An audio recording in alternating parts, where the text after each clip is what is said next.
Did I think that Aaron Bubbles was going to grow a brain in the day off from the regular season to the playoffs? Absolutely not, I didn't. But you know what? I'm a sucker. I'm a fool. All right? And I believed in Aaron Buffoon. And not only did he let us down again, he let his ace, Max Fried, down. He let all those people in the building at Yankee Stadium, he let them down again. Not as good. Those final few, he's just making so many big pitches, and his stuff was good. So, look, I mean, he gave us, what we needed and felt really good about the outing he put forth. But I felt pretty convicted, especially we got the double play. It's like, let's go get one more hitter and be good. And this one off the end of the bat. Here's a foot race between Fried and Durant. Not a bad postseason debut for Max Fried. There have been feast or famine in the postseason, and he was dining right tonight. Good evening and welcome to another installment of the New York Minute Sports Show. Aaron Boone blows it in the Bronx, and the Red Sox are one game away from eliminating the Yankees. We've got highlights. We got Aaron Boone's post-game press conference. It's New York Minute Sports. It's New York Sports for New York Nuts. Don't forget to like. Don't forget to subscribe. Let's go! It's New York Minute Sports. It's New York Sports Talk for Sports Nuts. Well, there you have it, folks. The New York Yankees showed up. Yup. Aaron Boone, Bubbles, Buffoon, Babbles, Baboon. He's a moron.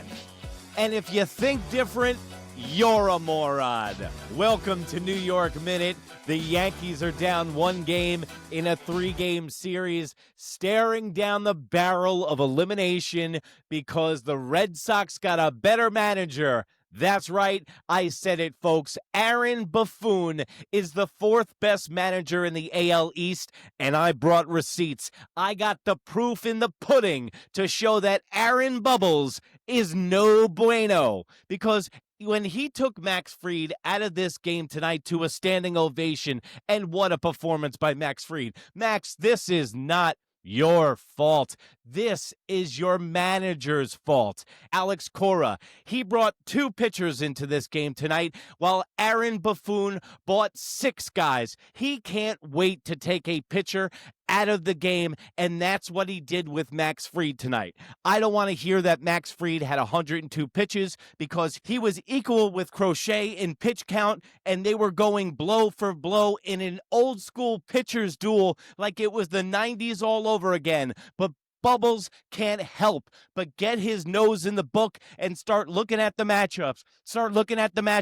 It's about the stomach and the eyeball test, Boone. It's about the gut check.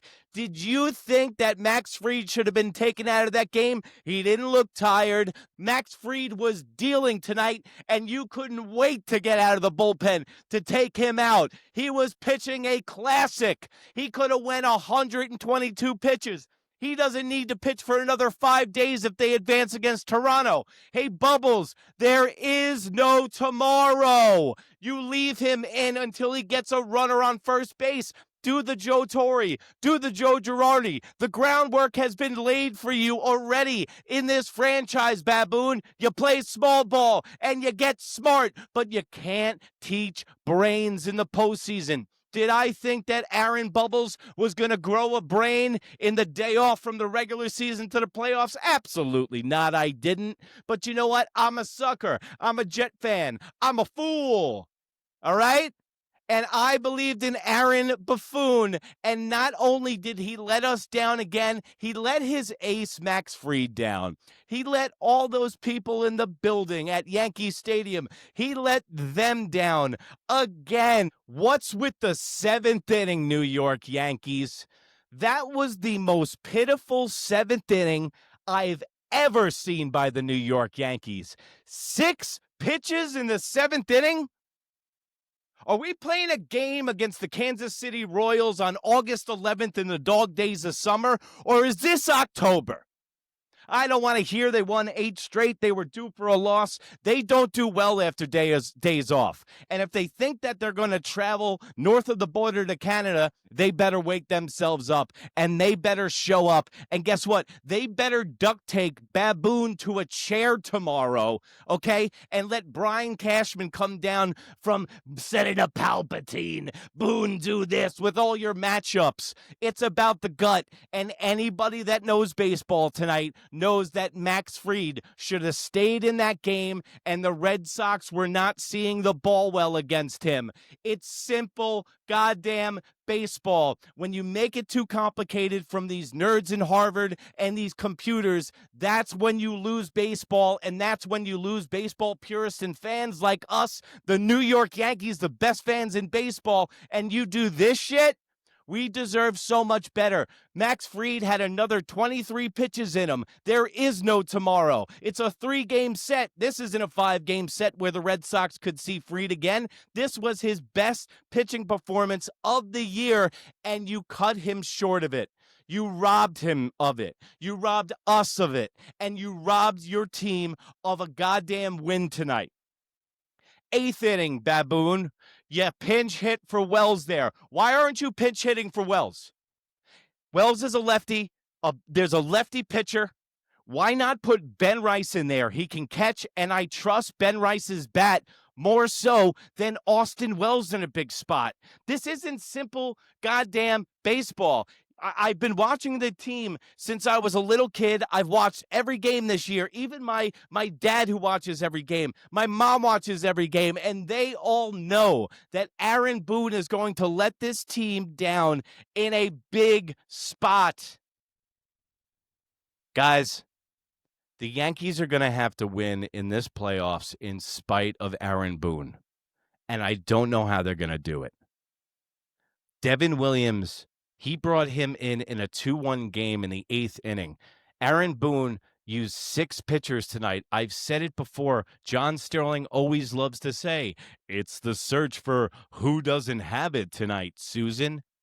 And then Boone burns our fucking bullpen out in a 3-1 ball game. It's not like it was a blowout against the Dodgers and that we just went through arms in our bullpen.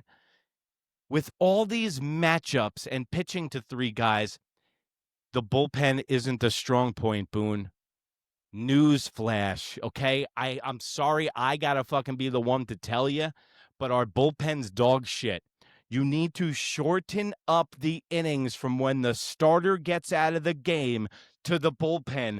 Buffoon, Bubbles, Baboon, you moron.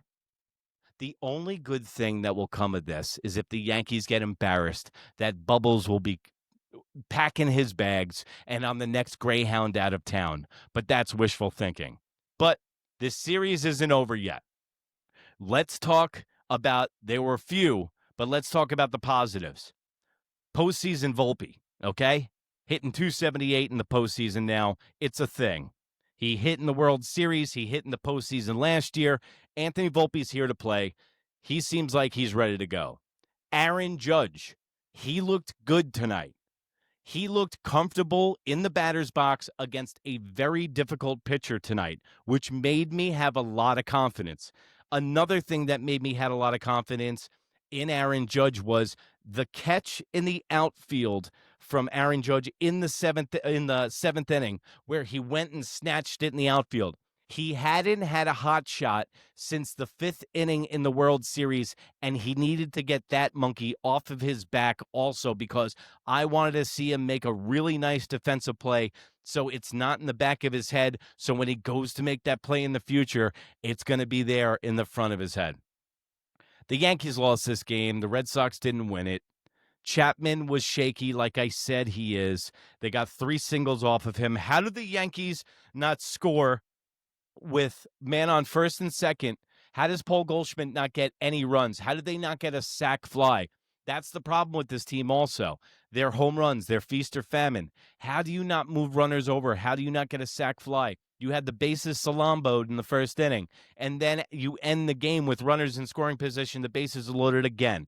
So listen, let's put the anger for Baboon aside. Let me put my emotions aside. Let me try to put my thinking cap on here for a second. I do feel good about the Yankees' chances tomorrow against Bello. We got Rodón going. I think that this was probably the best foot forward that the Red Sox could put forward, and I think that the Yankees are going to win the next 2 games. I'm going to the game. I'm going to be in the building tomorrow. I'm going to be broadcasting live like I was broadcasting live on YouTube, and if you join me, thank you very much. Don't forget to like. Don't forget to subscribe. Also, New York Minute. That's NEWYRKMIN on Instagram.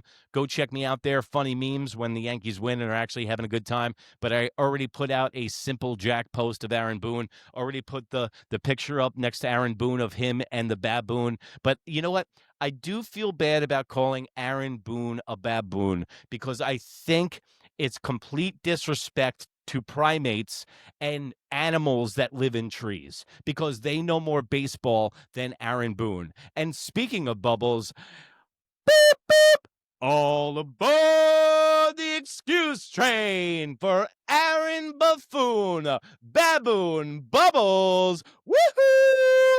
Aaron Boone's post-game press conference. This should be good. 4th, 5th, 6th, had a couple base runners each inning. So I felt like he kind of cruised through the first few, and obviously he ends up pitching great, but I felt like he had to work pretty hard, and I was going to have the 6 be at the end, but once we finished with the double play, I wanted him to go out and get Duran. That 4th inning, that always comes back to bite the Yankees starting pitchers in the ass. It's like their chariot turns into a pumpkin in the 4th inning. They're dealing, like you looked at it, Max Fried today, and then he had 28 pitches in the 4th inning. And even Crochet had that. They were step for step in the pitch count, and that's why Aaron Boone blinked first, went to the bullpen, and cost his team a game, while Alex Cora sat back, put his feet up on his desk, and was like, I've been here before. I've won a chip. I know what I'm doing. I'm going to use 2 pitchers because it's the postseason, and the more clowns we add to this rodeo, the more bulls that are going to get out of the pen, if you know what I mean. And then Andy, you mentioned how they're making Fried work over the last few innings that he pitched. Did you notice something in his stuff also that seemed like he was tiring a little bit at that point? Maybe a little bit. I felt that way. I felt like his command was, not as good. Those final few, he's just making so many. If you looked at those pitches that he was executing before he took him out of the game, before he got that ground ball to first, and then he went and covered first, which was excellent, great defense. Bro, the curveballs he was throwing were filthy. The Red Sox had no idea what to do.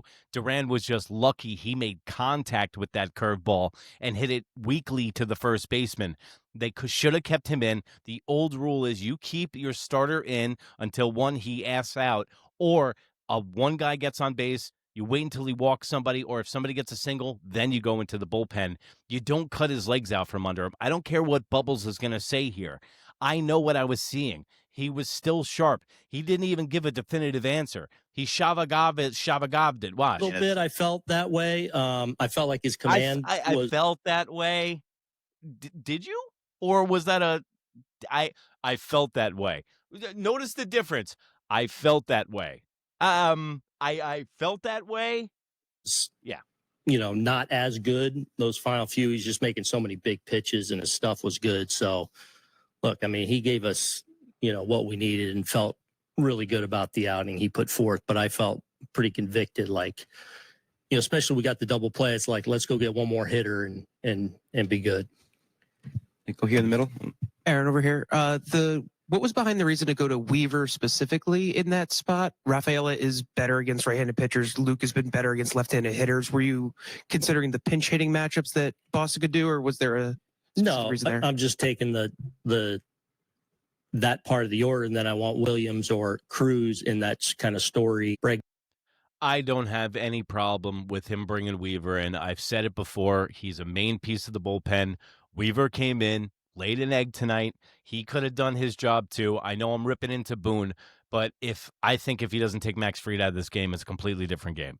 And it was close. The Yankees left a lot of runners on, so the Yankees definitely have a good chance tomorrow night. But yeah, Weaver shit the bed tonight. There's no excuses. Weaver was lights out in the postseason last year. He carried the Yankees. He has had a last 3 weeks that have been very rough on him. And, so I'll take Weave there at the bottom of the order, especially and out in the books. Rod? For the first 5-6 innings, did it feel to you like sort of a throwback old-time pitching matchup? Yeah, I mean, obviously both guys were great as advertised. Crochet was obviously really tough. Volpe. Just like I said at the beginning of the episode, man, it felt like a 90s pitching duel. Randy Johnson, Kurt Schilling, Pedro Martinez, Andy Pettit, list goes on and on. But tonight was an old school starting pitcher, ace versus ace, and I love this kind of baseball. It helps when you come out on top. But Max Fried showed up tonight, and that showed you some fortitude. Max Fried had not been so hot in the playoffs previously in his career, a lot of feast or famine, either lights out or giving up multiple runs with the Braves. But tonight he showed up, and this is the thing about Max Fried. Max Fried is maturing as a left-hander. Like I said, they mature later in their career rather than right-handers. Lefties usually get their shit together like I did around 28, 29 years of age, and then they start to mature. Max Fried took leaps tonight in his confidence in the postseason moving forward, and nothing's over, but I'm just saying that Max Fried moving forward for this postseason and next year, this is a huge building block for him. Gets him there. We get a couple on right away in the first inning, but he navigates that, and he was pretty pitch efficient too. Like he was, we didn't walk off him. We had a couple of at-bats, couple in a row where we got to 3 balls and we're kind of pressuring him, but he made big pitches in those situations to really keep his. But this is another thing. The Yankees need to get better at fouling pitches off and working counts. By the 6th inning, the Yankees were averaging, nobody had over 5 pitches per at-bat. That's not going to do well. I know Crochet is an excellent pitcher and he had his stuff tonight, but you need to get a foul off. You need to get your eyeballs fucking checked, okay? You need to take more than 5 pitches at bat because Crochet is a strikeout pitcher. He usually needs to throw a lot more pitches than 5 to get you out. Usually it averages between 7 or 8 for big-time strikeout starting pitchers, and you guys are just handing the game on a silver platter for him. The Red Sox worked it better because they had more pesky at-bats, and that 100 from Max Fried was a little bit different than that 100 from Crochet. But if you looked at the pitch count, it was 83-80 in the 7th inning.